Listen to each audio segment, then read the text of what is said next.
I want to focus on something that's probably nagging, most likely at every single one of you, and that's imposter syndrome. Huh? Wow. I mean, who doesn't get that, right? You're just not alone. It's so incredibly common among high achieving people. In fact, the more you achieve, the more you might experience this weird kind of syndrome. But here's the twist: it can actually be a great motivator. So, firstly, let's clarify something. Real imposters do not have imposter syndrome, okay? So, if you're feeling like an imposter, it's a sign that you're not one.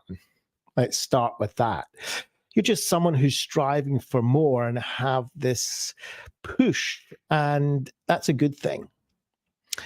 So I really believe in a holistic approach to well-being and focus on the alignment of mind, body, spirit, and our emotions, and our physical sensations. And this alignment can be a really powerful tool in combating this feeling of being an imposter. So, like when you start feeling like an imposter, first thing is don't fight those thoughts, right? Don't get sucked into them. We don't have to believe every thought that we get. Instead, make space for them. Be willing to experience them. This is a practice. It doesn't happen overnight.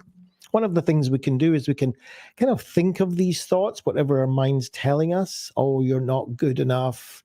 Or you've never got enough experience in this, or everybody's better than you, or who are you kidding? If they actually thought what people actually knew what we were thinking, they would be like, oh my goodness, you know nothing, right? Any of these kind of thoughts familiar to you? Get them and just kind of imagine sticking them on a cloud in the sky and just watching them go off in the distance. We don't have to chase them away, just kind of observe them as they pass by. So this is an acceptance and willingness to experience these kind of upsetting sometimes and disturbing thoughts.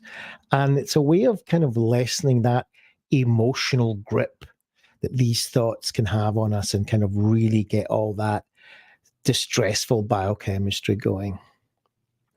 Now let's kind of talk about using this imposter syndrome as a motivator. I mean, I don't have 4 academic degrees for nothing, and thousands of hours of other professional certificates.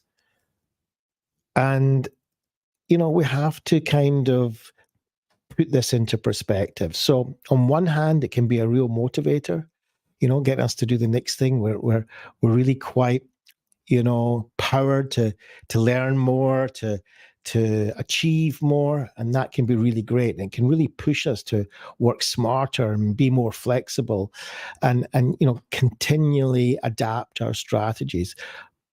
But we have to be careful that that doesn't overtake our life. So each time that we feel like an imposter, we can use these thoughts and these emotions as a cue, right?